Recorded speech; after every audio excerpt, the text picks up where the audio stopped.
কুমিল্লা নগরী ও সদর দক্ষিণ উপজেলা এলাকায় কিশোর গ্যাংয়ের অস্ত্রের আস্তানায় অভিযান চালিয়েছে যৌথ বাহিনী।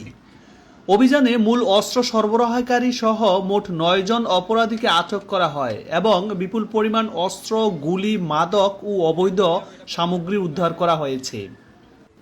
রবিবার ২৭ এপ্রিল ভোরে সেনাবাহিনী এবং র্যাবের সমন্বয়ে গঠিত যৌথ দল কুমিল্লা সদর দক্ষিণ থানার দুর্গাপুর এলাকা থেকে মোহাম্মদ রুবেল নামে স্থানীয় অস্ত্র সরবরাহকারীকে গ্রেফতার করা হয়। তিনি সম্প্রতি কুমিল্লা শহরে প্রকাশ্যে দেশীয় আগ্নেয়াস্ত্র প্রদর্শন করে আলোচনায় আসেন এবং কিশোর গ্যাংয়ের নিকট অস্ত্র সরবরাহ করতেন। পরে কুমিল্লা শহরের রেসকোর্স পলাশীগলি এলাকা থেকে মোহাম্মদ আকিব হোসেন, মোহাম্মদ সাজ্জাদ হোসেন, মোহাম্মদ শাহাদাত হোসেনকে আটক করা হয়। অভিযানে টেবিলের নিচে লুকিয়ে রাখা অবস্থায় একটি 9mm পিস্তল, 4 রাউন্ড গুলি, একটি রিভলভার, 8 রাউন্ড রিভলভারের এমুনিশন, ইয়াবা, বিদেশি মদ, স্বর্ণের চেন, ল্যাপটপ সহ নানা অবৈধ সামগ্রী উদ্ধার করা হয়।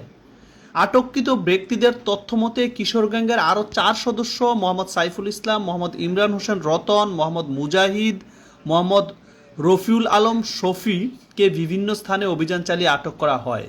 তাদের কাছ থেকে আরও 4টি মোবাইল ফোন উদ্ধার করা হয়।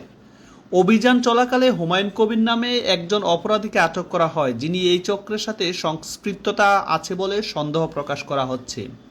আটককৃত ব্যক্তি ও উদ্ধারকৃত আলামতসমূহ আইনগত ব্যবস্থার জন্য সংশ্লিষ্ট থানায় হস্তান্তরের প্রক্রিয়া চলমান রয়েছে।